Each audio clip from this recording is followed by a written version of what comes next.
I'm talking about it in terms of how that plays well to a broader audience.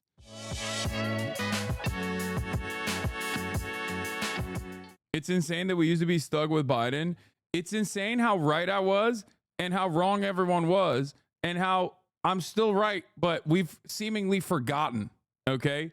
That's what's insane about it. It's also insane that they are not like riding the popular momentum that they literally are experiencing currently. And it's wild to me, genuinely wild to me, that they are not like, they're like, no, we got too much enthusiasm. We're good. Okay. Let's just cut across it. Let's just cut across that enthusiasm as best as possible. What's important is that we give Hasan credit. No, honestly, what's important? I don't give a f, dude. You think I have any ambition to be recognized by the Democratic Party? No, I just want him to do the right things. Okay. It's the same principle behind like whenever you guys come in here and you're like, yo, did you hear this quote? It's almost identical to like a HasanAbi quote, a HasanAbi statement. And I always say like, yeah, that's why I say these things. Okay. I say these things so that people repeat them. It doesn't have to, they don't have to give me credit or anything like that. I don't necessarily care. I just want good things to happen and I want bad things to not happen. I'm a very simple guy. So like, that's basically it for me. Okay. I don't give a shit. You could literally, the Democratic Party could be incredibly antagonistic to me all day, every day.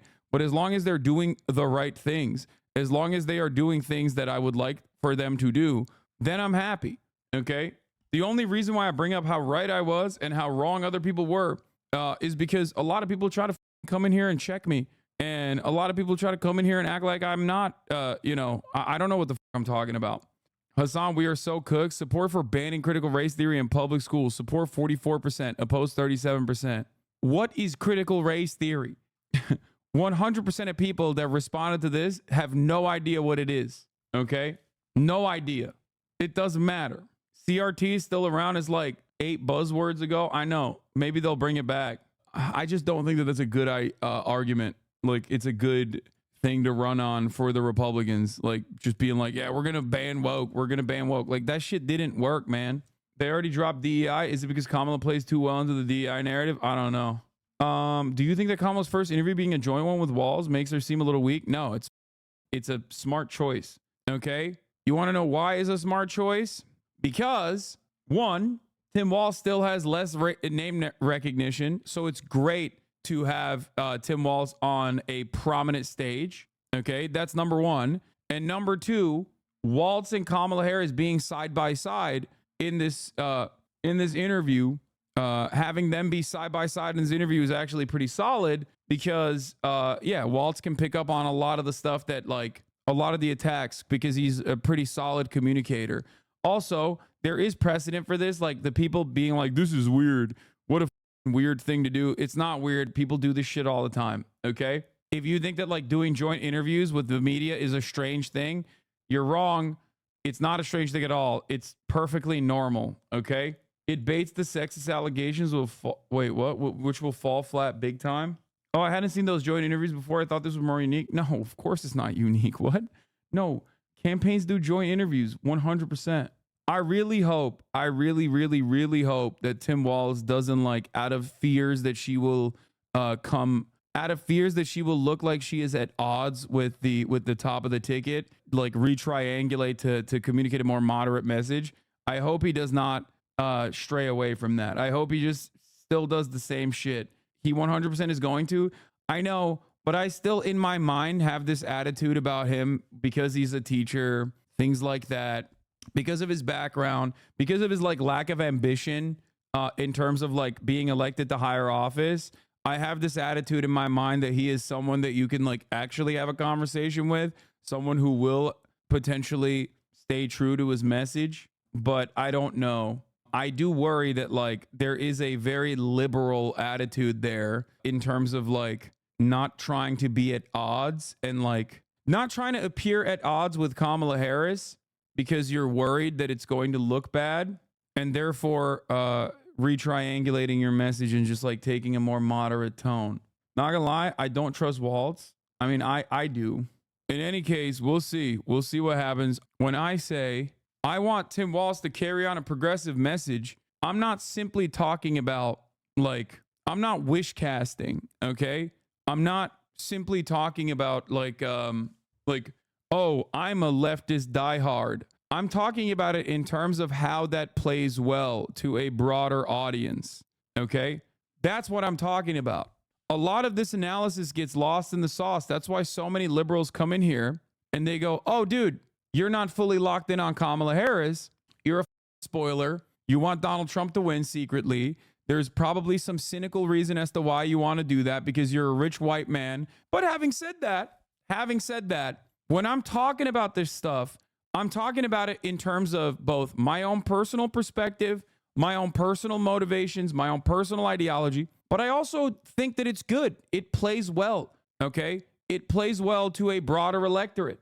It plays well to a broader electorate.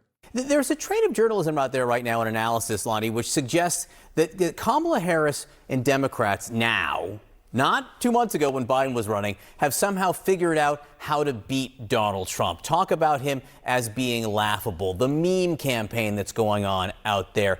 Lonnie, how much validity do you see in that?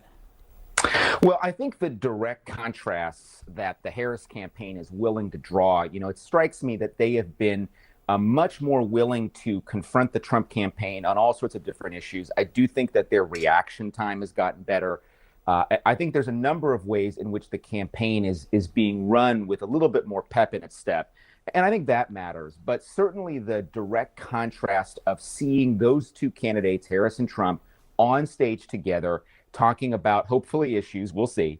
I think that will be really impactful for voters just in terms of creating an image. I agree that the specifics of the debate probably get lost with time, but it really is about the imagery, the contrast, the degree to which they're able to confront one another, how they react when they're confronted. These are the sorts of things that I think do stick and they do matter. And that's why I think this debate is going to be very widely watched. It's interesting now that I have both of you here, a Romney Republican and a Democrat. Tomorrow is the big Dana Fash interview. Who's worked for years to pull the party a little bit more toward the middle. Lonnie. At 6 p.m. Pacific, where there will be a 3-minute ad break at the top of the hour when that happens, by the way. Why are you just whining all the time? No. We don't have to ban this guy. These are the types of guys that have like phenomenal takes, dude. Guy who is whining that doesn't have any like understanding of how political commentary works goes, man, you sure do a lot of commentary. Dana Rash. Harris and Walz are taking a bus tour through red counties in Georgia today. A lot of the rhetoric from the convention, there was plenty of red meat for the progressives there, but a lot of outreach to the middle, a lot of talk about tone and neighborliness. So, Lonnie, how much of an impact does that have with maybe some more moderate Republicans that you talk to? Well, I think we'll have to see. I mean, I think obviously the rhetoric and the themes are the right ones, talking about, for example, freedom, the kind of optimism and hope we saw that mirrors what we've seen from past Republican nominees, Ronald Reagan, George W. Bush. I think there's a similar tone that's being struck. I do think where the rubber meets the road on this, John, is, do Republicans, do moderates, do they actually believe Kamala Harris's conversion on key issues? Do they actually believe that she's going to be moderate on issues of energy exploration? Do they actually believe she's going to cut taxes for the middle class? That's really where I think voters are going to have to make a decision. The outreach makes sense. There's no question from a demographic perspective it makes sense. But the substance, we'll see. And that's why these interviews and debates become so important, to see how legitimate and how real her conversion on these issues really is. Matt? I pretty much agree with that. And look, I think it's important to emphasize that she has spent 3.5 years as vice president, traveling the country, traveling the world, talking to Americans, and learning a lot about what works and doesn't work legislatively. So I think that her kind of evolution policy-wise makes perfect sense. She hasn't changed her principles at all. If you look at J.D. Vance, he's changed a whole bunch of his principles. What she has changed instead is the kinds of policies she wants to pursue to reach the ends. And I think that will make sense to voters. And I also think, to your point, reaching... Yeah, she hasn't changed her principles at all. Fox News showcasing Sunbelt. Insane polls coming out. Georgia Harris up 50% to 48. Nevada Harris up 50% to 48. This is the post-convention bump. Arizona Harris up 50% to 49. North Carolina Trump up 50% to 49%. Yeah, these polls aren't good, by the way. I just want to let you know, like they're within a margin of victory, with the exception of like the governor's race, which seemingly has not translated to Kamala Harris. Nevada Senate race, Rosen up 55 to 41%, and Arizona Senate race, Gallego 51 to 36 over Lake, have not had upstream positive consequences for the top of the ticket. This is the exact same problem that Biden was running into, and it became a larger issue. Obviously, Kerry Lake is a separate situation in and of itself, and yet another L for the Republican strategists out there that are making, I don't know, all the worst decisions. But Biden had these exact same problems